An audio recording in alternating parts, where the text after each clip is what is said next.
On the set with us. We're going to go ahead and talk about the game from 2 weeks ago, as Cal Poly did have a bye last week.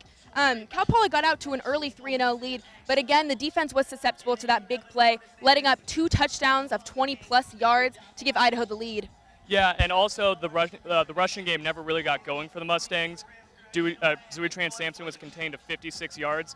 Hernandez also only 66 yards. Jalen Hamler not much better on the ground, so definitely struggled there on the ground. Right, Jalen Hamler was kept to 97 passing yards. He actually had no passing touchdowns, but he did have the only touchdown of the game with a rushing touchdown. He also did throw for 1 interception.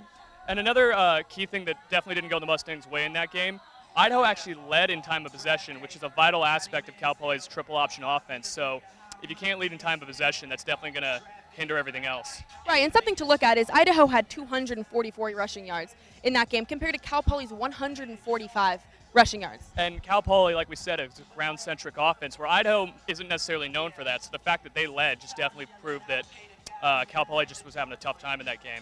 Right, and then you also have to take a look at the fact that the Eastern Washington Eagles are reigning Big Sky champions, which is kind of the place that Cal Poly has been pushing towards the past few seasons. Maybe not the record that people have expected them to have, but they have these key players. They have stepping up. You know, J.J. Koski filling a huge role, and he's actually been a starter for the past couple years, and he's kind of taken that leadership role, as well as Zooey Sampson, a guy we kind of talk about a lot, filling the shoes of Joe Prothero from last season and doing incredible at it. I believe up until last week, maybe the week before, he was the leading rusher in the Big Sky Conference, or at least in the top 2. Yeah, anytime you got to fill in for the all-time leading rusher in Joe Prothero, who just graduated last year, that's definitely big shoes to fill, and he's done it almost flawlessly, so props to him. Right, and then you also can take a look at Jalen Hamler filling the role of Khalil Jenkins, who we will actually hear from a little bit later in the show. But again, big shoes to fill, and Jalen Hamler actually only a redshirt freshman, which is incredible. And there was a bit of a quarterback battle going into this season with Kyle Reed and Jake Jeffries as well. So 3 quarterbacks all starting to the same position, and the redshirt freshman Jalen Hamler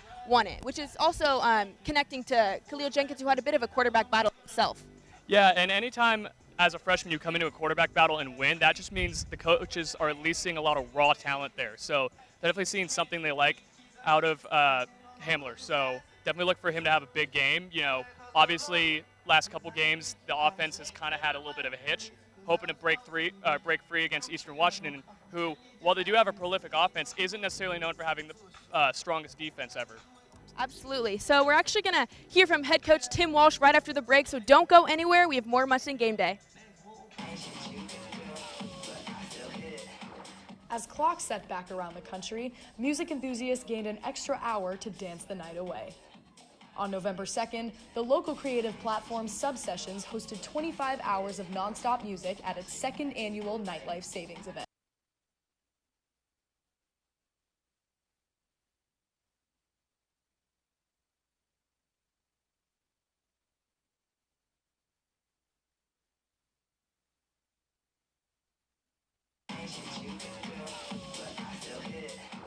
As clocks set back around the country, music enthusiasts gained an extra hour to dance the night away. On November 2nd, the local creative platform Subsessions hosted 25 hours of nonstop music at its 2nd annual Nightlife Savings event.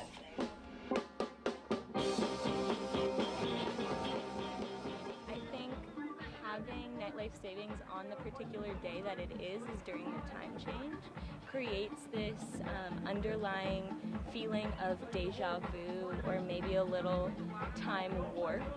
Attendees drove out to a private ranch in Santa Margarita, instructed to be discreet with the exact location to keep the surroundings intimate.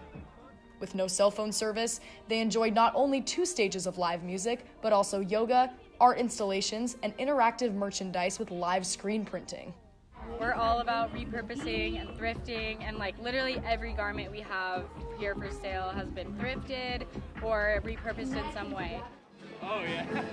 Oh, my God. Many parts of the stages and decor were also composed of recycled items, which Subsessions members built from the ground up on Friday.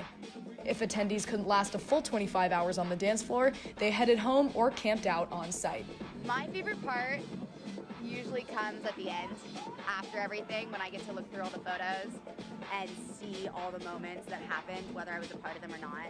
Subsessions hosted Nightlife Savings in partnership with the Stoke the World Foundation. It's really hard work, but the fact that we have each other as a family is what makes us keep doing this stuff. Kaylee O'Connell, Mustang News.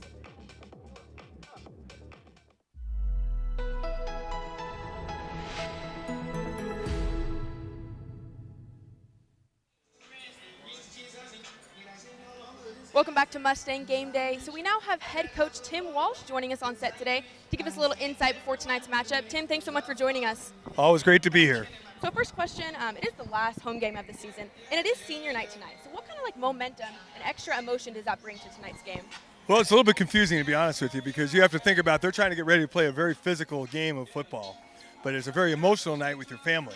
And it's the biggest challenge we all have when you have senior night is when they walk back into the locker room after they hug, kiss their mom, dad, give mom flowers, they have to get their emotions back on the game. And sometimes it's easy for a young man to get lost in the swirl of his emotions. So we got to recapture them in about 15 minutes before we play. But it is a special night, especially for the family. It's really a way for our young men to say thank you to their mom and dad. And just building off that, like you mentioned, it's a big day for a lot of the guys graduating. Can you kind of go in depth on what some of the guys that are graduating mean to the team, like J.J. Koski, Kitu Humphrey, maybe some of the other guys I didn't mention? You know what's funny is you mentioned Kitu and J.J., and obviously they're captains and great players, but there's a lot of guys that people don't know about. You don't know a lot about maybe our offensive lineman, Tyler Wisenhunt, Dave Chelston, who's out for the year after having surgery on his hand. Trey Nahas, an absolutely tremendous young man. Mechanical engineering major that has had 3 knee surgeries since he's been here, hasn't played as much as he hoped or maybe we hoped. But there's a lot of guys that you look at, and some guys like JJ and Katu, they capture a lot of it, but there's a lot of seniors that have contributed a lot to this program over their 5 years, and they need to be applauded as well. And then also, like you mentioned, big part of Cal Poly football is not only on the football field but off. Like you said, you've had players overcome adversity like the surgeries and straight up difficult majors like ME, mechanical engineering. What do you think that does for the identity of the football team, having to overcome all that adversity? Well, I guarantee you this, we're not the typical Division I football program with the majors that our guys have. Like I said, 3 of our starting 5 offensive linemen, or 4 of the 5, 3 are engineering majors and 1 is a biology major in pre-med. I mean, that's not happening at a lot of the schools that we're playing against, to be honest with you. I think it just gives us the identity probably that we want to have as a football program, that it's about the entire package of what you do. When you come out of high school, it's not just about football. It's not just about school. It's about your entire 5-year experience and what it's going to do to mold you into what you're going to be the rest of your life. And a lot of games this season so far have come down really to the fourth quarter or even potentially the last few plays of the game. What have you been kind of telling the team in the locker room about consistency? Well, I think the thing we struggled with the most this year is being able to focus for 60 minutes, to be able to play 60 great minutes of football. We've played some really good football in spurts, but that's not good enough to get you the W, especially in the conference that we play in. This is a tremendous football conference, and we're playing a tremendous football team tonight. It's going to take everything we have to play as close to as perfect as we can. And all I'm asking our guys to do is make sure that they understand if you get beat physically, that's one thing, but if you make mental mistakes, which we've made that have cost us games, we got to clean those things up. There's no question that it is week 10. We're not going to the playoffs, but it's still an opportunity to prove we're a better team than we've shown. Now, Coach, like you mentioned, you are playing a team that kind of has an outstanding reputation coming into Spano Stadium tonight, and more specifically, they've made a name through their offense. What has to happen for you guys to contain them tonight? Well, if they're making big plays on offense, we're in trouble, and they have the capability of doing that. I mean, they have 4 or 5 guys that have big play potential. We probably have 2. We really have Jalen Hamler's got big play potential, JJ. The rest of us, we're good, grinded out kind of guys. Well, they have guys, if you make a mistake, it's going to be an 80-yard touchdown. In the last 2 weeks, 1,500 offensive yards and over 120 points they've scored. That's a tremendous challenge for us, and hopefully we're up for the challenge. But we got to keep the ball in front of us, both in the run game and the pass game. And not let them make those 75 and 80-yard plays. And but the best thing we can do is probably keep them off the field by controlling the ball on offense. And what does it mean to you as a coach on tonight's like tonight when it is senior night, seeing some alumni come out? I think I've seen Khalil Jenkins in the stands, and I believe Malcolm Davis as well. What does that mean to you as a coach to see these players come back and support your program? To me, especially where I am in my career, probably the greatest compliment I can get is young people want to come back and talk to you. And young people want to call you and ask for recommendations. And they trust that, they had an experience that you promised them 5 years ago when they came here. There's probably today, I've seen about 15 or 20 former players here. And, emotionally, it's what you want as a coach. It's really what I want as a coach, especially where I am in my career, is have young people that look you in the eye and say, man, I enjoyed my experience. I'm so glad I went to Cal Poly. I'm so glad I played football. I'm so glad I played football with the guys I played with and the coaches that coached me. Now, it is senior night, but let's switch it up and talk about the younger guys for a second. a lot of the younger guys on the team like Colton Thieker, Jalen Hamler have come in and have been key parts of the team as a whole. Kind of talk about the younger guys and where you feel like what role they'll play going forward. Well, we probably have 16 or 17 returning starters intact for next year. And when you look at the defensive line, JoJo Fallow started the first game, broke his foot on the very first play, hasn't played a snap. He'll be back. Griffin Kemp, a 6'5", 270-pound defensive lineman, will get a 6th year of eligibility because he's had 2 knee surgeries. He'll be back. So there's some guys that haven't even played that'll be back on top of the guys that you're talking about that have played. You know, Quentin Harrison has really stepped up his game this year as a wide receiver. 3 offensive linemen will be back as starters. Apafai Taifani, who started all of last year, hasn't played a game this year, will be back for his last year as well. So offensively, when you start talking about Jalen Hamler, Zooey Tran-Sampson, you're going to see a little bit more of Dusty Frampton at that Zooey position tonight. And then defensively, other than the secondary, because that's senior Layton, all 7 guys up front come back. You know, so there's a lot of guys that are going to play some good football here in the future, and I'm excited about that. But most importantly, I want the seniors this year to go out with a great win today. All right, well, thank you. Thanks again for joining us, Coach. That's all we have for you. We're going to go ahead and send it to break. Don't change anything. We'll be right back with more Mustang Game Day. The California State University is considering requiring applicants to take an additional course in quantitative reasoning in high school. Currently, the CSU only requires incoming students to have a minimum of 3 years of math. If passed, the requirement would begin with the first-time freshman class of 2026. The California State Student Association, comprised of delegates from all 23 campuses, unanimously passed a letter in opposition to the proposal. One of the concerns was the workload to meet the new requirement would fall on the California State school system. There was no plan as to how we would help school districts along the process of ensuring they could meet this requirement. According to Borges, if low-income school districts, which often serve underrepresented individuals, were not able to meet the new requirements, it would create barriers to student success. It would also shift focus away from liberal arts courses. If we need an additional faculty member in the STEM fields, that's going to pull funding away from, say, theater or art or some of those areas where the priority is no longer there because that's not an admissions requirement. However, Cal Poly's admissions process is already selective. It wouldn't impact our admissions too much because we already recommend a 4th year of solely math. The CSSA's letter of opposition does not automatically veto the measure. However, if passed, the group is prepared to be involved in the implementation process. The CSU Board of Trustees will vote on the quantitative reasoning proposal at a meeting November 19th and 20th. For Mustang News, I'm Lauren Wallachy.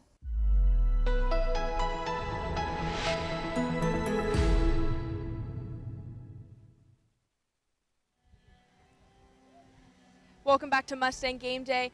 And now we actually have Director of Athletics Don Oberhelman joining us today. Don, thank you so much for coming on set. Thanks for having me. All right, so first question here. What have been your impressions of the football team so far this season? What do you think they've done well out there on the field? Well, I think probably the thing they've done the best is with their attitude, staying involved in the moment and staying involved in the games. Our schedule this year has been particularly brutal. So I'll give you an example. Last week when we lost to Idaho, or 2 weeks ago when we lost to Idaho, it's the first time we've lost to a team outside the top 16 in the country. So all of our other losses are against teams that are highly, highly ranked. I think at one time there were 4 in the top 10. So the Big Sky Conference is just a incredibly challenging football league. We know we need to do better. Our players know they need to do better. But I think they've committed themselves to doing that, and that's the thing I've been most pleased to see. Now, we actually just talked to head coach Walsh a couple of minutes ago. If you could kind of peel back the curtain a little bit and just let everyone know, what is he like off the field? So Coach Walsh is one of the most popular guys in our athletic department with our staff, which I think speaks volumes because, to be honest, at most places your football coach is the guy nobody wants to see darken their door because he's going to be mad about something. And while Tim, pushes for us to improve and do better, he's just one of the best guys you'll ever meet. He's got a heart of gold. If I had a son, I would demand that he played football for a guy like that because Tim is going to do so much more for a student at Cal Poly in terms of human growth and development than any faculty member, than any other human being can make an impact on that particular student. They spend far more time with students than anybody else on this campus. So that mentorship, I think, is a great a great thing about Coach Walsh. And just the way he's admired by everybody in our athletic department speaks volumes about the character of that man. And tonight is senior night for the team, expecting a big crowd here in Spanos Stadium. What do you think it is about maybe not even just Spanos, but also Mott Gym and, you know, the Cal Poly community in general? What do you think it brings to athletics here at Cal Poly? Yeah, so our community has been excellent about supporting this university, but not just athletics. You know, obviously as we do better, you know, the crowd gets bigger, and we all know that, and that's part of it. So our crowd may be a little bit smaller tonight than it was a month ago, but we know that's on us to do better and improve, because people have discretionary time and they're going to choose what to do with it. But I think when you look around the Big Sky Conference, nobody has that support like we have from those that group of fans that just literally comes to everything. It's crazy. So I guarantee you I'll see a couple hundred people tonight that I saw last night at the basketball game, that I saw 30 minutes ago over there at wrestling, that just love everything about being around our students. So for us, it's about trying to make those engagements with the students to keep our community invested. Right, and you actually just mentioned the basketball game last night. The team actually came out with a huge win over Simpson for first-year head coach John Smith's first win as a Mustang. Can you kind of talk about, you know, what that feels like for you, hiring a new head coach, and their first game at home, they take home a win? Yeah, it was. I'll admit it was kind of emotional last night for me after the game, because the process to get Coach Smith here was exhausting. It was emotional. It was time-consuming. We talked to so many people, and I just feel very deeply that Coach Smith is the right person for our university. We talk about fit a lot, and I can't really explain what that means. It's kind of like, how do you define a leader? It's kind of hard, but you know it when you see it. With Coach Smith, it's like, does he fit with Cal Poly? And the president and I both, when we met with him, we both saw the same thing, which was that immediate fit, both with us as leaders, but with our university in terms of what our expectations are and the demands that we're going to put upon our students to be great. And bringing it back to the football game real quick, it is senior night. Could you kind of explain what it feels like as an athletic director to have guys go from signing a letter of intent to seeing them play out 4 or 5 years as a Mustang? Yeah, it's always different. Every class is different, and every young man is different. But as a general rule, they come in as boys and they leave as men. I don't know another way to put it. And I see how they've grown and developed, particularly maybe one of them made a mistake as a freshman or found themselves on academic probation somewhere along the way. You know, all students go through a quarter or two where they struggle. So we try to push them through that, and to see them graduate from here, many of them with jobs already, knowing that they're going to be productive members of the workforce in our society and make California better, make our country better, and all those things. It's just great to see them come in as little punks and leave as gentlemen. And that makes me very proud and very happy. And I love seeing those guys come back too. So tonight I guarantee I'll see 4 or 5 guys that I hugged on senior night 5, 6, 7, 8 years ago back here with their families even, and see how they've grown and developed, in this case with football as men. And that makes me very happy. All right. Well, thank you so much for joining us. We really appreciate having you on set. Yeah, thanks for having me, guys. Appreciate it very much. Glad you guys are here. Thanks. Thank you. So we're actually going to go ahead and switch gears now, and we're going to talk a little bit about senior wide receiver J.J. Koski, a huge staple for the team this year. 36 catches, 781 yards, and 5 touchdowns this year. Let's go ahead and take a look at what he's been up to this season. There's a lot of kids nowadays, you'll get told to play one sport or pick one sport. And for me, that wasn't the case. You know, a lot of people don't know he was a 3-sport athlete. I mean, he guarded Lonzo Ball in the state championship game. I mean, he's an athlete. You know, started playing hockey when I was 3 or 4. And that early, and pretty much anything you can think of, you know, swimming, baseball, basketball, soccer, you know, now football, track and field, just kind of everything. And, you know, that's kind of been who I am and who I'll continue to be hopefully down the line, is just this guy who's, you know, competitive in everything he does. And for the time being, it's been sports.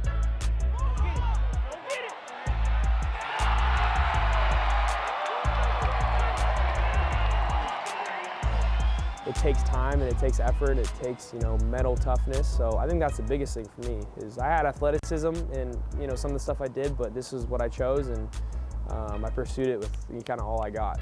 I've always been playing 3 or 4 sports at a time, and you know, just sticking to one was kind of like, I'm kind of high energy, and like I like to try different things. But then I realized, you know, I started to progress a lot faster because I was only focusing on football. So when I got here at Cal Poly, it was like football, football, football, football for the whole year.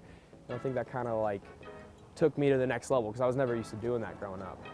I had to be a lot more anticipation. He's a fast guy. He can run very fast. So just getting him the ball, make sure he's in stride. You know, he picked my game up a little bit too, throwing to a more faster receiver. He's running by a lot of people. So getting the ball to him on time and stuff like that has been tremendous for me.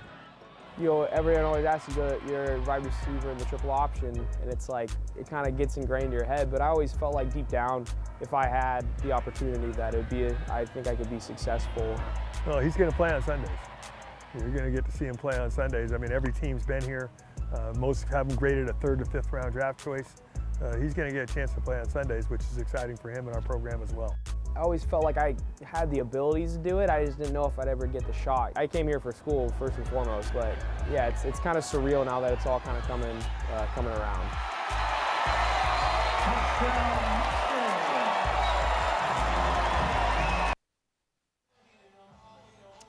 And don't go anywhere. As we're drawing ever closer to game time here at Spanos Stadium, we're going to run a break, but we'll be right back.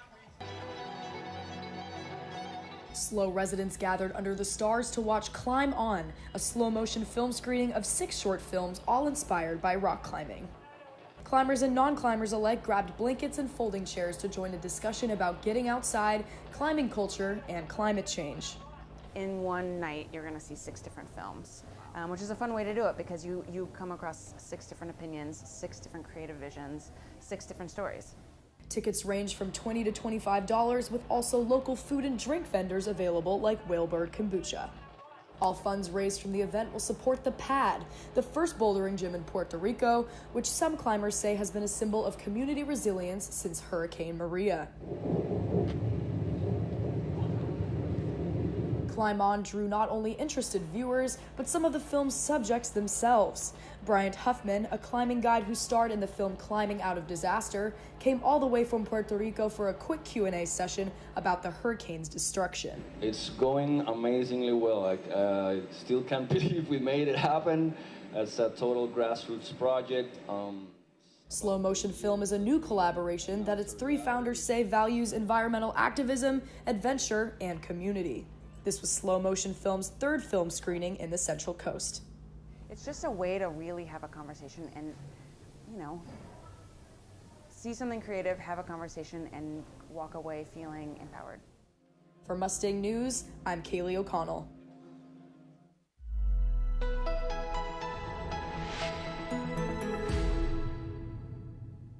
You're tossing?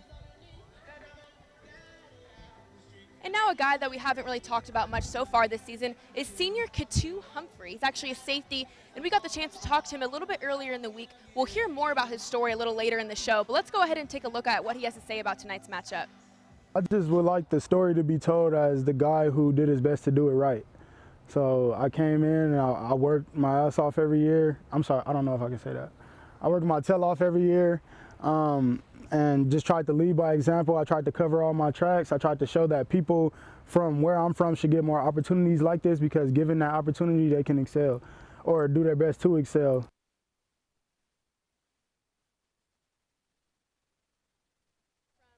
Khalil Jenkins, who's actually former quarterback.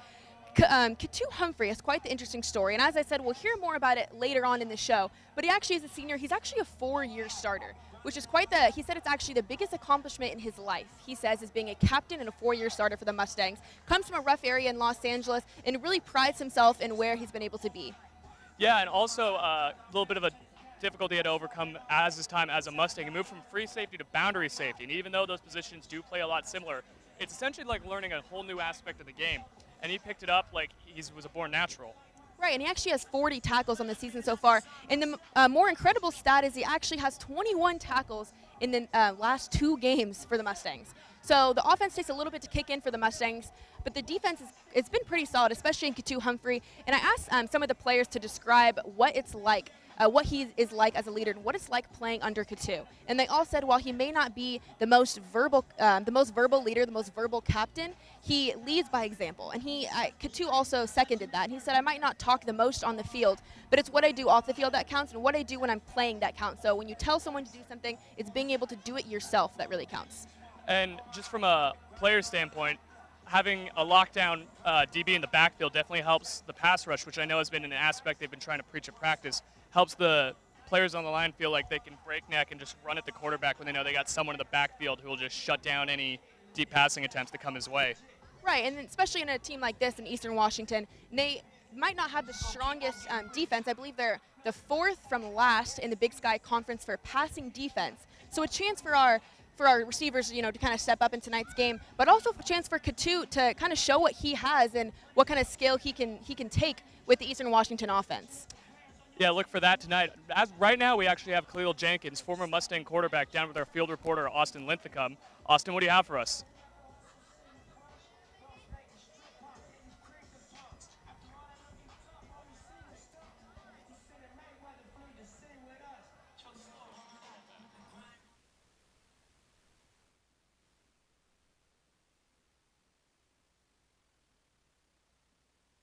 All right, looks like we're having a bit of technical difficulty down there with Austin's mic, so we're going to go ahead and turn that on and see what's going on with that.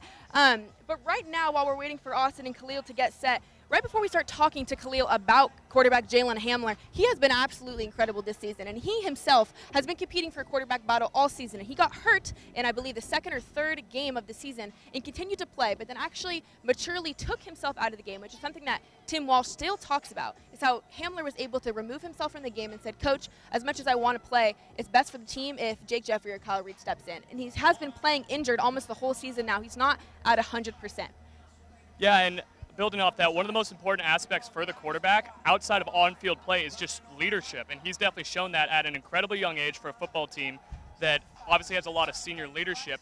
As a freshman, he stepped up and made a lot of mature decisions that you necessarily wouldn't expect out of a freshman, especially at a quarterback position amidst a battle where he's trying to prove himself amongst the other guys. So that's definitely big leadership skills out of Hamler. Right, and we actually talked to him a couple weeks ago and asked him about what it's like taking over for Khalil Jenkins, a very experienced, very talented quarterback for this Cal Poly offense, who also himself was dealing with an injury almost his whole career. And so we asked Hamler, what's it like taking over that position? And he said there's no other person that he would rather learn from. Jalen Hamler redshirted last year, so he didn't get in the game, but he was able to sit on the sidelines, and he said he's never felt more educated about the game from taking that year of redshirting, where you're able to just watch someone as talented and as experienced as Khalil and hear what he has to say and learn from him as well. All right, we actually believe now we've sorted through those technical difficulties, so we're going to send it back to Austin down on the field with Khalil Jenkins. Austin. Thanks, guys. I'm here with Khalil Jenkins, the starting quarterback from last year, now a Cal Poly graduate. How's it going? It's going great, man. Great to be back. Great. So what have you been up to since you graduated last quarter? Yeah, so I've been down in Orange County, Southern California, just working as a tax strategist, working with people to help them lower their tax bills. Very nice. So this year was a little bit of a battle for starting quarterback. Now Jalen Hamler now taking that position. How do you think he's doing so far? Man, Jalen's been doing a great job, and honestly, the success he's been having isn't a surprise to me. I knew that Jalen was cut out for this when he was here with us last year, and I was, a senior.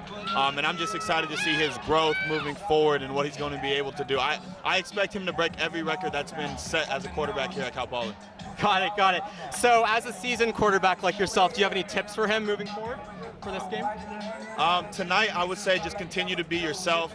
Don't look at your record. Look at what you got the opportunity tonight, and just lead these guys. That's what they're looking for as a leader. Continue to be Jalen and play how Jalen plays, and then you'll have a lot of success. Great. What do you think the offense has been doing well this season?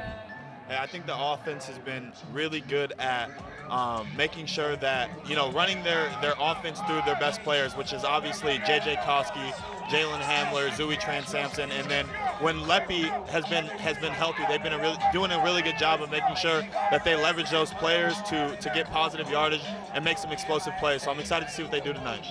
So overall, what do you think Cal Poly needs to do to win these last couple games? I think they just need to believe, and at this point they're playing for pride. So it's really about playing for the guy next to them and putting everything out there, leaving it all out there, because at this point, it's really just a true testament of how much they love the game. So it is senior night. What are your best memories from like the Spanos energy playing here? Man, Spanos is a great place to play. I know my freshman year, just playing as a true freshman, I was excited just what was to come moving forward. And for these seniors, the one thing I would say is just embrace the moment. Being on the outside now, there's a lot of things I would do to get this back, and there'll never be another experience like this. So just embrace it and make sure you leave everything on the field tonight. Very nice. And then final question: favorite memory playing for the Mustangs, looking back?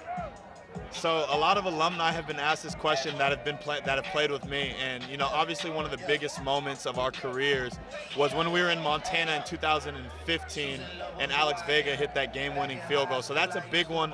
But to be honest with you, when we played Idaho State here my senior year, they were ranked. It was a really good team, and we handled them.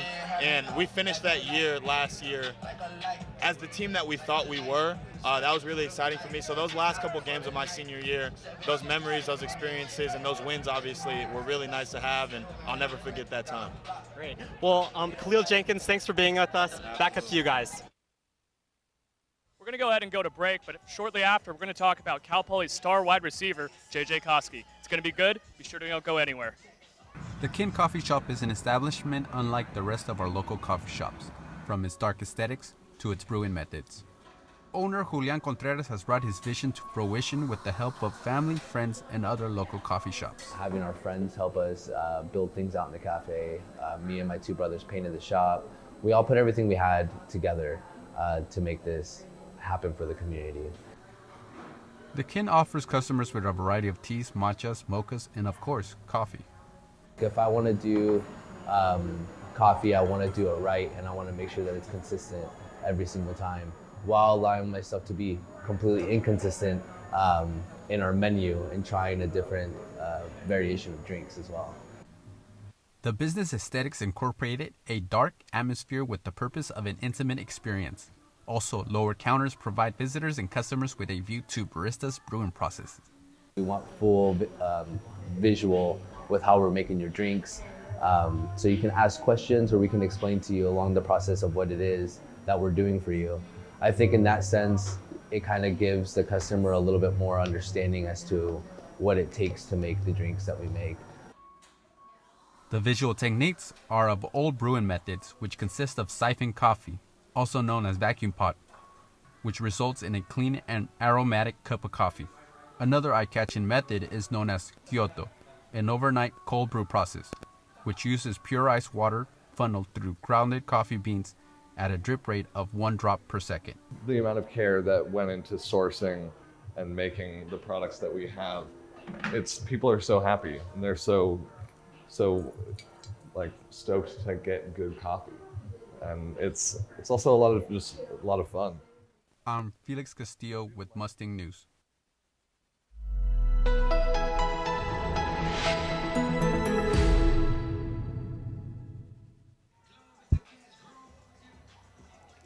Welcome back to Mustang Game Day. And one of the guys we kind of mentioned earlier, Katu Humphrey, our starting safety, he's actually a 4-year starter for the Mustangs.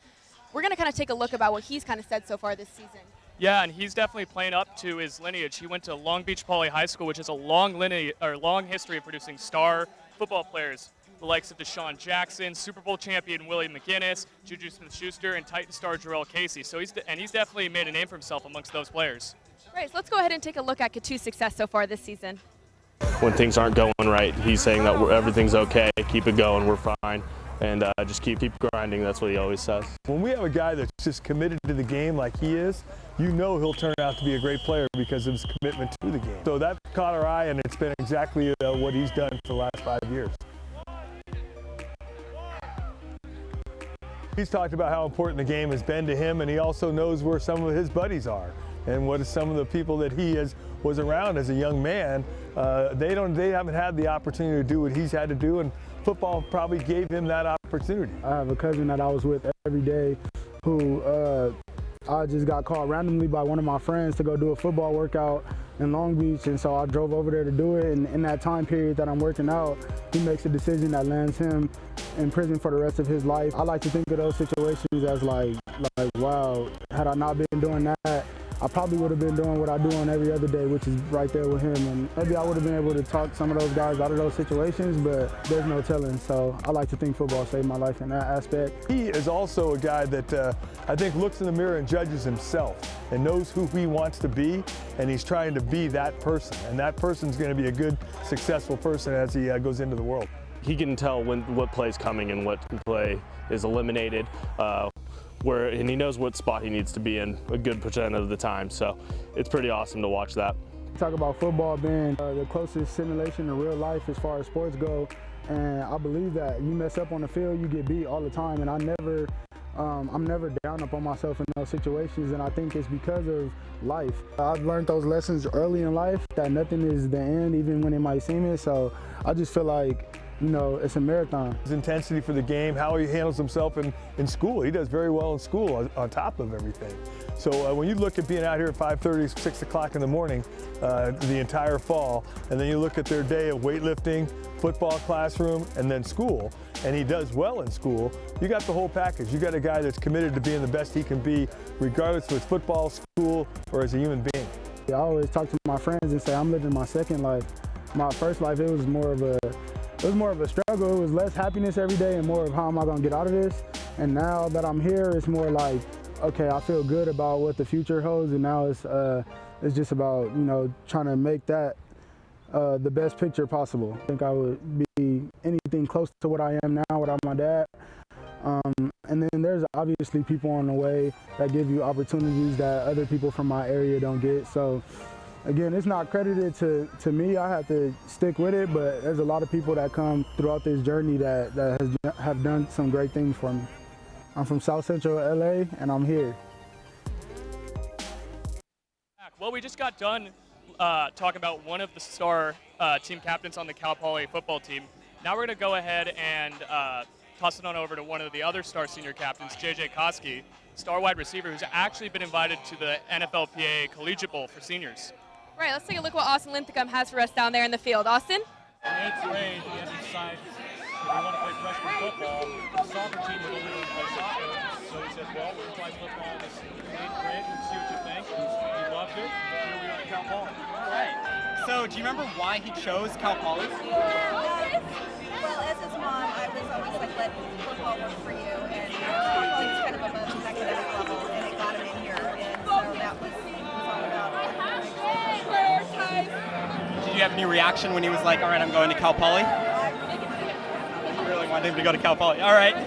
So tell me a little bit about the journey from his freshman year to now his senior night, like his last game in Spanos. Can you just talk about watching him over these years? Yeah, so I think his freshman year, his redshirt freshman year, practice at 6 a.m., business school, he looked really tired. He was like a little worried about him. And then see him now in his 5th year, he just loves Cal Poly, he loves slow. It just was a great fit, great experience. Any memories watching JJ all these years now that stand out?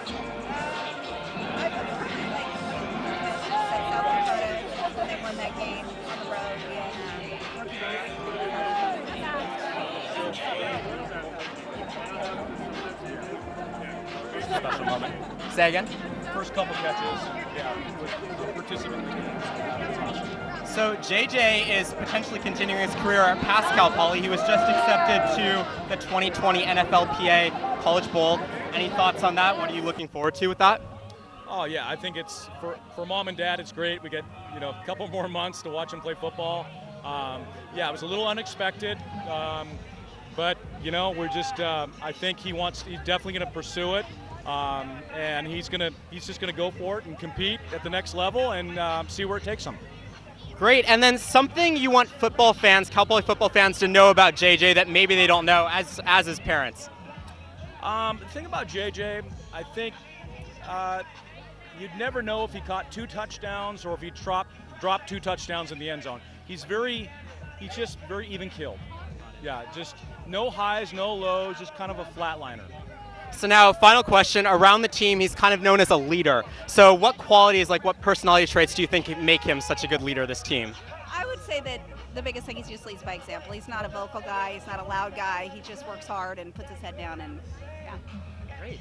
Thank you, guys. Garrett and Sydney, back up to you. Thanks so much, Austin. It's always great to hear from the family members of some of the players, especially on senior night as JJ will be graduating. I'm sure they're super proud and excited for him. So up next, we're actually going to talk about some of our key players, JJ being one of them. But first off, we're going to start with Quentin Harrison, a guy we haven't really been talking about so far. He is our junior wide receiver, 6'3", 200 pounds. He has 349 yards this season, averaging 38 yards per game with 5 touchdowns on the season. He has played in all 11 games last season as well. Yeah, and if I had to describe his game in one word, it would be sneaky. You know, with an offense with many threats as Stewie Sampson and star wide receiver J.J. Koski, sometimes as a defensive coordinator, you can only worry about so many people at once. That's when Quentin Harrison sneaks in, goes ahead, rips off a big play that sometimes the other teams weren't even expecting or accounting for. Right, and I think one of the main reasons why we chose him as a key player for tonight's game is because, as I said earlier in the show, Eastern Washington is 4th from last in the Big Sky Conference for passing defense. So if guys like J.J. Koski and Quentin Harrison can step up these receptions, they can make a big impact in game. Let's go ahead and move on to our second key player of the night, which is none other than the guy we just heard from, Kitu Humphrey, 5'10", 195 pounds. And like we were saying earlier, he's from Long Beach Poly, long lineage of star football players coming out of there. He also has 40 tackles this season, 21 tackles in the last 2 games, so he's definitely been busy out there in the secondary, but sometimes it's what you need to make teams understand, if you want to pass on us, we're going to make it hard for you. Right, and especially a guy that is also graduating tonight as well with JJ. And so, you know, emotions are high for tonight's game as it is their last game in Spanos Stadium. So hopefully he can come out with a huge impact. So our third and final key player of tonight is none other than J.J. Koski, our starting wide receiver out of Danville, California, 6'1", 195 pounds, 781 receiving yards this season with 5 touchdowns. And like we mentioned earlier, he actually just got a bid of the NFLPA's Collegiate Bowl. So he's going to get up to play in the Rose Bowl in January. As any kid growing up playing football, you dream of playing in the Rose Bowl, and Koski's going to get that chance to do so later this year. Right, which is awesome to see because as a guy who's played so hard for the Mustangs and with this triple option offense, maybe not get as many receptions as most receivers in the Big Sky Conference do, he is able with every reception to make it count. And he is 4th in the Big Sky Conference in average yards per game at 86.8 and 2nd in yards per catch. And we're going to go ahead and actually hear something that Koski mentioned to us earlier in the week about playing for the Mustangs. I don't get too emotional, but it's definitely going to be like, wow, like this is the last time I'll run out onto the Cal Poly home field. And I think it maybe will hit me on game day that I'm not going to do this again at this school. So it's pretty. I mean, the experience I've had here is amazing, and I couldn't recommend it enough to incoming freshman or a kid in high school. Right after this, we're actually going to have color commentator VJ Vernon Husky on set with us. Don't go anywhere. Institutions across the nation celebrate first-generation students. The nationwide celebration is brought forth by the Council for Opportunity in Education and the Center for First-Generation Student Success. We need to celebrate the different identities that students bring to Cal Poly. I identified as a first-gen student here when I graduated from Cal Poly in 2008. I just wanted to kind of give students an opportunity to share their identities with others across campus in a kind of a low-stress environment, have some coffee, some donuts, see what other departments are doing across campus to celebrate students that have this identity as well. This year, Cal Poly's program coordinators hosted the nationwide celebration at the UU Plaza to bring students, faculty, and staff in honoring and recognizing first-generation students on campus. Oh, I'm so happy. This event is, I think more than anything, because it's collaborative across so many different departments, it's a celebration of what everybody on campus does, even though we can't. VJ Husky on set with us. Let's hear a little bit about what Tim Walsh has to say about the Eastern Washington Eagles. Well, we're playing, in my opinion, we're probably playing the best team in the conference. They just didn't play very well early in the year. They were in the semifinals, the finals last year against North Dakota State for the national championship. They returned 16 starters. They're extremely athletic. The last 2 games, they've rolled up about 1,500 offensive yards and 114 points. So we got our work cut out for us. This team is a very good football team. We're going to play our very best. What I would expect, we play with great emotion, great intensity, and understand the seniors like Kitu are going to be stepping on the field for the last time at Spanos Stadium. VJ Vernon Husky, our Mustangs color commentator, thanks so much for joining us again. Thank you so much for being here, man. Senior day, Last game of the year is kind of bittersweet, right? Thanks for having me, man. I always love doing the show with you great young people. Absolutely. So we actually just heard from Coach Walsh talking about the Eastern Washington and the Eagles, and while they may not be at the top of the conference, I believe they're 5th in the Big Sky Conference, it's not even their record, it's just their offense that makes them so good. He said they might debatably be the best team in the conference. What have you been seeing out there from the Eagles that Cal Poly might be hard to take on? Wow, well, offensively, they can really move the ball, and they can put a lot of points on the board. You're talking about 50 spots the last 2 games and some really high-powered offense. #1 ranked FCS offense in the nation right now. It starts with their quarterback out of La Habra High School, LA kid. You know how I feel about LA kids. We got an LA kid here quarterbacking for us, so those kids that come out of the area could play, and they get into a lot of different guys, few receivers, and then they got a back that could go over 1,000 yards this year. So they can really put the ball up and average almost 40 points a game. So that right there tells me they can score the point. They can score the football 40 points a game, 40 points a Saturday. And the Mustangs have only won 1 in-conference game this year, and this in-conference opponent, frankly, is about as tough as they're going to come. What are some things in those games that they might have lost to other Big Sky opponents that you've seen the Mustangs do well despite losing those games? Their consistency. Sometimes their consistency is really, really good. They block well. They tackle well. They run the ball well. They hit the holes. The receivers run great routes to hold it to the ball. Coaching staff is engaged, man, and it's the energy. A lot of hype on the sideline. A lot of energy in the stadium. And I always said all year long, if they could really keep that going for 60 minutes, and Coach Walsh has said that numerous times on the coaching show, and here would you find people that if they could keep that going for 60 minutes, that would definitely be their record could really be flipped around. So I guess I would say focus. When they focus consistently, they are really, really good. And this is a young football team, too. And a big part of playing consistent football is getting good production out of the offensive line.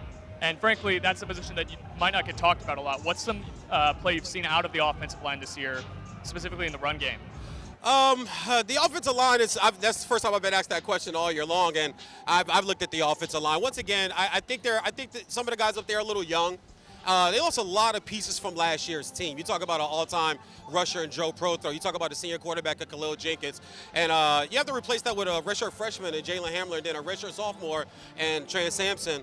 That's a big, tall order. And then you got a few young guys up on the line. They had some injuries on the offensive line, too, which has also been a factor. But I think it's, technique is the one word I can give you. You got to make sure you explode out the ball, keep your butt low, don't go too far over, don't lean too far back, and attack. I'm old school, I'm an attacking type guy. You never play on flat foot or play on your heels. You play on your toes and the balls at your feet. That's how football is played. And I think once they get to that mentality every down, they're going to be a dominant offensive line. And we've been talking about the Eagles offense almost all show now, and so something that I think that is important is focusing on these key players on the defense that might not get as much attention. And we've been talking about so far is Katu Humphrey and the safety for the Mustangs. What do you think that the Mustangs need to bring in order to stay in the game tonight? They got to tackle well. They must tackle well tonight. If you tackle well, I don't care what level it is, high school, Pop Warner, Snoop Dogg League, college, NFL. If you tackle well, you can win a lot of football games and overcome some other mistakes, though. But to talk about Humphrey, just if I can, and I've said it on radio all year long, I love his attacking style. He's one of those players that attack. He's great against the run and run support, and he's actually improved every week with his pass defense, too. And that was an Achilles heel for the defense earlier in the year, and they've kind of turned that around. But for them to stay in this game today, corners have got to turn and find the ball. You can't face guard these type of receivers in the way they throw the ball quick, and Eastern Washington move the ball fast. Corners got to turn and find the ball, and all 11 men, all 11 helmets to the ball, wrap up and tackle, and don't stop. Not till you hear the whistle. My coach used to tell me till you hear the echo of the whistle.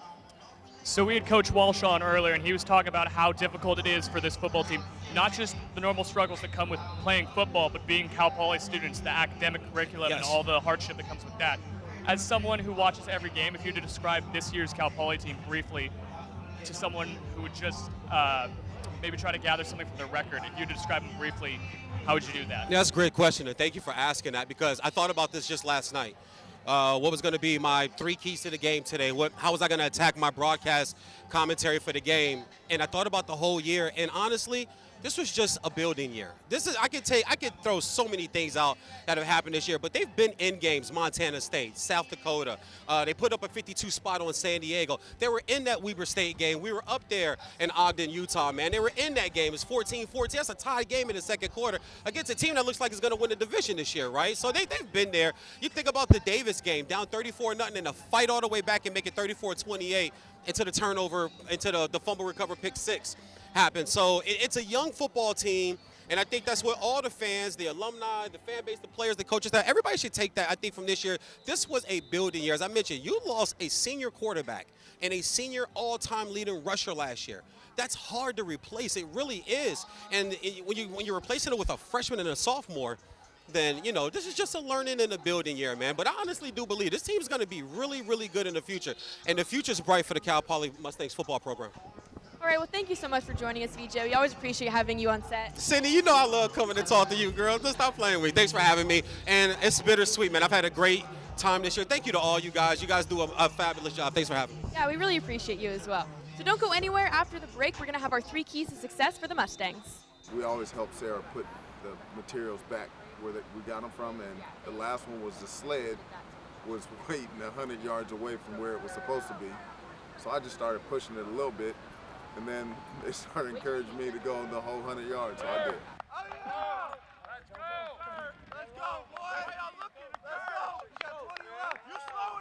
You're not even close, dog. You're not even close. There we go. Let's go. Don't stop. Oh, yeah. You're moving like a man.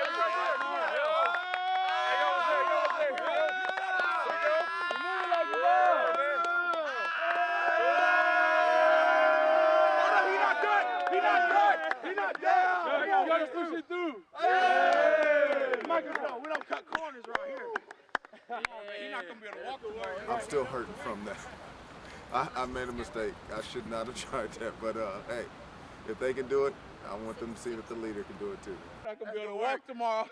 That's gonna work. You know, seeing your coach going through the same stuff that you're going through, and him understanding the type of pain and the effort that you've been putting in, like it gets our group excited. You know, it allows us to just to follow him and do whatever he asks. We'll run through a wall for him. You know.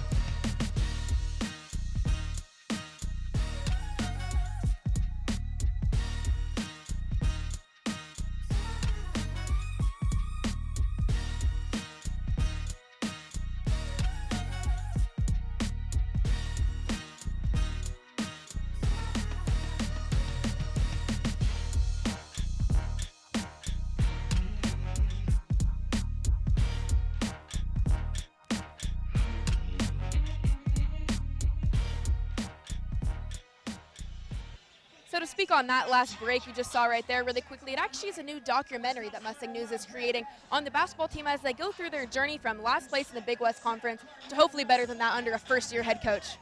Yeah, for those of you who haven't had a chance to watch it, it's definitely quality content. Now we're going to change gears real quick and talk about arguably the most important position on the football field, starting quarterback Jalen Hamler, who is, as we mentioned earlier in the show, a freshman. We caught up with him earlier in the week to talk about how it feels having a near full season under his belt. Win. Shit. It's only go. Win.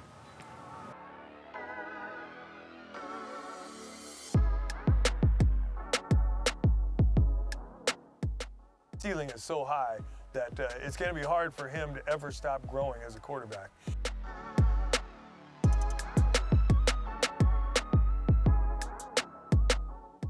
That helps, you know, and I'll just continue to get better with the more games that I play and the more that I have under my belt, the knowledge of the game.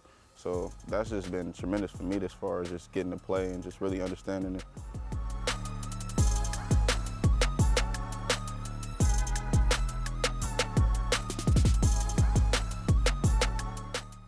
And he played hurt, and a lot of people don't know, the last couple of weeks he's played hurt. And that's a tribute to him and how much the game means to Jalen. I have been nicked up a little bit. Next year I'm gonna work on just eating better, controlling my diet, you know, gaining a lot more weight, getting faster as well. So all that's gonna play into it, but.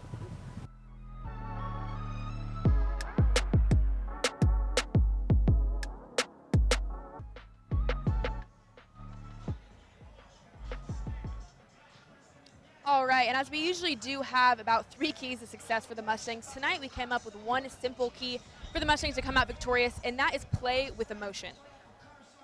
Yeah, for a lot of these guys, it's going to be the last time they're going to suit up as a Mustang. You know, it's an old saying, but you never pick a fight with the person who's got nothing left to lose because they got they have no reason to hold back, and that's definitely what you should look for a lot of the seniors today's game against Eastern Washington. Right, and I think graduating 16 seniors is kind of a high number, and for the Mustangs to come out and play for each other, I think is something that in a couple of our interviews this week with the team, especially Katu, he said all I want to do is play for his team and play for these graduating seniors, as it is their last game in Spanos Stadium, and which means a lot, which is such a high energy in this stadium that always progresses their momentum. It's it's sad to see them now only have one more game, but it's away.